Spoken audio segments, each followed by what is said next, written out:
ဘယ်တွေ့ကြုံပဲဖြစ်ဖြစ်ပြီးတော့မှကြီးပဲဟုတ်လားအဲ့လိုပြောလို့ခပ်ပေါ့ပေါ့သုံးသပ်လိုက်တာမဟုတ်ဘူးဒါအမှန်တရားပဲ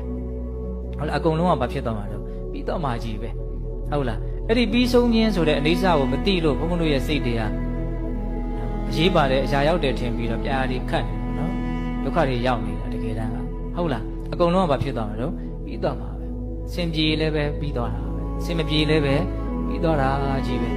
ဟုတ်လားအကုန်လုံးကဖြစ်ခဲ့တာတွေအကုန်လုံးကပြီးခဲ့တာကြီးပဲခုဖြစ်နေတာတွေလည်းပြီးနေစေနောင်ဖြစ်သွားမဲ့အရာတွေလည်းပြီးသွားမဲ့အရာတွေကြီးပဲပေါ့နော်ဒီစကလုံးလေးကိုဘုံဘုံစိတ်ထဲမှာဘယ်လိုခံစားရတော့ဆိုတော့ဘယ်လိုလောကဓာတ်နဲ့ပဲတွေ့စိတ်ကိုလောဘဒေါသအစွန်းနှစ်ဖက်ကိုမရောက်အောင်အလွန်တည်ငြိမ်အောင်ထိမ့်သိမ့်နိုင်တဲ့စကလုံးပေါ့နော်ကောင်းတာနဲ့တွေ့လို့လည်းပဲလောဘအစွန်းကိုမရောက်အောင်သူထိမ့်နိုင်တယ်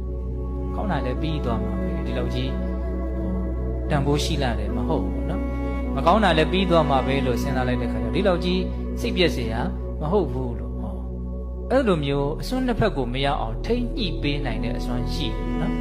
ကောင်းတာကိုလည်းသိအထင်ကြီးစရာကြီးမဟုတ်ဘူးလို့သူကပြောရရောက်တယ်မကောင်းတာကလည်းသိကြောက်စရာမဟုတ်ဘူးလို့ပြောရရောက်တယ်သဘောပေါက်လားမသိဘူးအဲ့ဒါနောက်ဆုံးပြောချင်တာကတော့တွေ့ကြုံလာတဲ့လောကဓာတ်တရားတွေနဲ့ပတ်သက်လာရင်